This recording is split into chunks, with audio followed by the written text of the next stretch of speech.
I'm not quite sure why people want this fight, but I see it quite often on a lot of platforms. Twitter, Reddit, DeviantArt all seem to want this traumatized child to fight for some reason. And I honestly, I think the worst version of this is when I saw Versus Battle Wiki put Deku from the current arc, or rather, the end of the story against Evolved Godzilla. So I decided to do some redigging into my hero to see if it's actually gotten stronger than when I left off.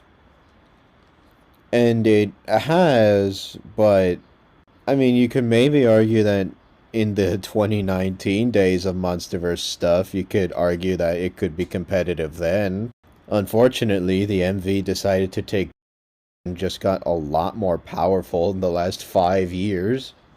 So I'm going to go over why poor Deku should not fight Godzilla.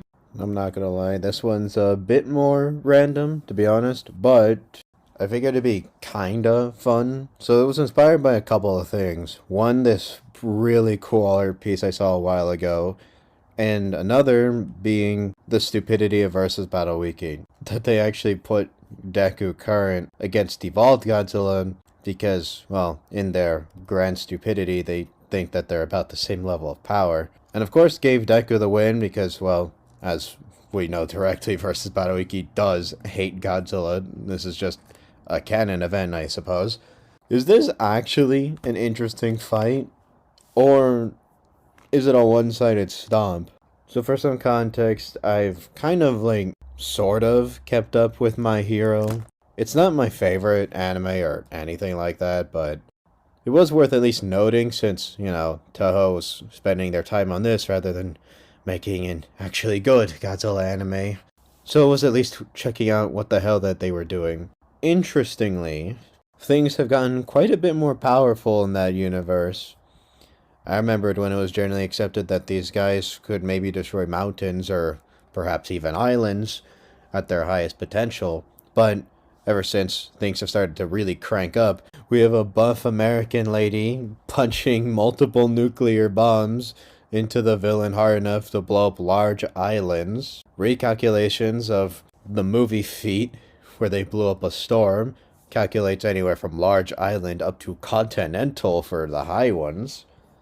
Some high ends for Edgelord Dobby creating a weather pattern over the United States gets at least into the country ranges. And people finally started to concede to the 300 punches thing from Prime All Might, since Deku has now actually surpassed that level of power. For the record, since he has large island feats in his weakened form, which of course scales to other characters, it seems consistent that a lot of the high tiers are at least large island to country level, which would then stack up 100. This would at least warrant large country level. And this is interesting since Deku can now deal with Prime All Might tier characters pretty handily. In fact, he can knock them away with even one hand. Noteworthy is the fact that he can also build up kinetic energy to increase his power even further. Useful, because now we know that he can actually do it up to 5 times his base form. So this could get the high ends all the way up into the multi-continental ranges. As for speed, despite many calculations of only massively hypersonic, light speed stuff has become fairly consistent. Calculations for catching lasers in the series, even early on, can get up to sub-relativistic, so thus relativistic feats later and FTL feats later don't really seem inconsistent when the earlier feats are just like aim dodges and stuff. However, we do know that some characters can actually just intercept beams of light that Deku would upscale, and since it's based on kinetic energy, this should also amplify his speed as well as his power. At least FTL, possibly into FTL plus even, in fact, for high tiers like Deku, is quite possible. Pretty impressive, actually. As for abilities, he of course has his Spider-Man ripoff garbage, but more importantly, he has his kinetic energy buildup, things like gear shift, that can launch him pretty quickly, being able to hide his presence with the smoke screens. His quirks can actually attack your soul. Perhaps his most actually broken ability. And unlike earlier in the series where he was being... the boy actually learned that some things actually do need to be put down. Some animals can't be saved. No, on the other hand, as I've covered multiple times, Godzilla is at least multi-continental with multiple feats backing this up. With the blast to the core being at least 40 petatons worth of TNT, something he did while holding back for 1, weakened for 2, able to do again even when he is very weakened in power facing Mechagodzilla after his battle with Kong.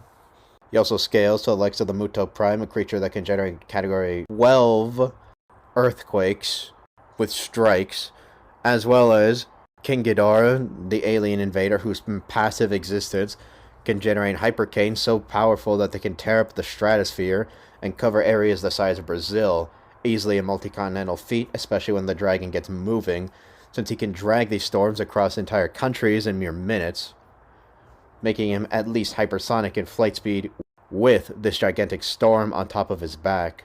Godzilla has become even more powerful than when he tried to stall against King Ghidorah, facing the ancient enemy Shimo, a creature who could actually cover entire continents worth of ice in mere minutes, freezing them down to absolute zero. In fact, this monster is so powerful, she helped fight and seal King Ghidorah millions of years ago, and is likened to being about the same level of power. This is noteworthy because Evolved Godzilla is actually able to consistently hurt and tackle Shimo throughout their battle, despite how little focus the movie put on it, with it even being stated that Shimo was in sheer amazement at Godzilla's full power, his spiral beam. Noteworthy because if Shimo is in fact a character on par with, or perhaps even stronger than Ghidorah, then it's quite possible that Godzilla would scale to, at the very least, planet levels of power. As it's stated, both Shimo and King Ghidorah are planet destroyers and capable of destroying the entire planet, even by Adam Wingard himself. Evolved Godzilla directly scales to Shimo and may be somewhat inferior, and base Godzilla can at least stall against a weakened King Ghidorah, and when nuked up in Boston, he could actually take him on and overpower him. Since the conversation was including Evolved Godzilla, I figured it was worth noting. As for Godzilla's speed, he's at least relativistic, since his Cherenkov radiation atomic breath would move at least 75% the speed of light in space. This is interesting because Ghidorah can dodge a pretty close blast, Kong could react to multiple shots of the beam, and Shimo is stated to have her own atomic breath which Kong can react to. And Evolved Godzilla also got even faster than this, now seemingly being comparable to Kong in terms of at least travel speed, and somewhat in combat speed when he actually has his head in the game. Kong can also get up to FTL, considering some of his blocks can actually outspeed the atomic breath itself to that extent.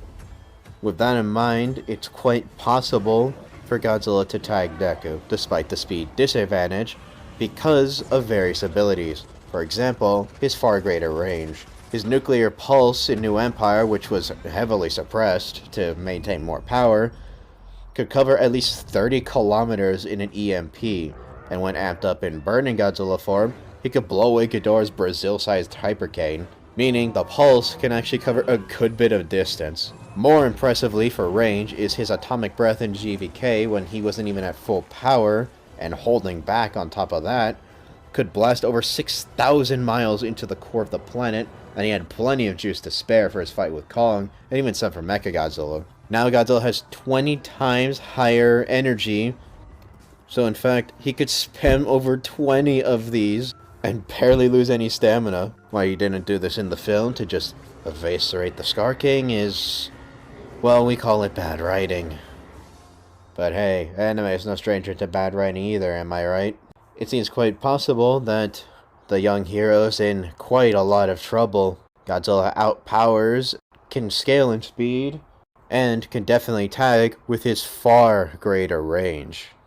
I've heard arguments that Small size between anime characters against giant monsters gives the heroes an advantage, but nearly every time we see it in fiction, if the monster is at least comparable, their greater size tends to give them an advantage. Think of how Godzilla was able to basically swat away the DC heroes in his crossover with DC, despite the fact, granted, a fairly featless random timeline Superman, but I think the point gets across pretty clear, especially since even in this random timeline, we have the Flash casually running from the Watchtower down to Earth in mere seconds, and even then, Superman could beat up a kryptonite giant beast before the Flash can get there. And while it is stated that that's not quite MonsterVerse canon, it is stated to be the MonsterVerse Godzilla of at least some variety. So with that in mind, size gives Godzilla the edge here. With his diamond-hearted skin, his ability to heat up himself, his intense radiation that can boil the ocean around him, as well as char the air, as well as being able to flush himself with this level of power and heat of at least 20,000 degrees, if not higher, it appears that the King of Monsters pretty easily wins this one and moves on to more challenging opponents. To be honest, while this one was kind of made to stick it to versus Battle Wiki because, well, they're stupid and biased, it's quite interesting that someone thought of generally as weak like Deku actually got pretty strong pretty quick actually against lesser versions of Godzilla. Like, he actually, unfortunately, since MonsterVerse Godzilla is the benchmark for Godzilla these days, multi-continental or higher levels of power are what we're playing with. So if you're not ready for that, don't get in the ring. Anyway, that's all for this one. See you guys next time.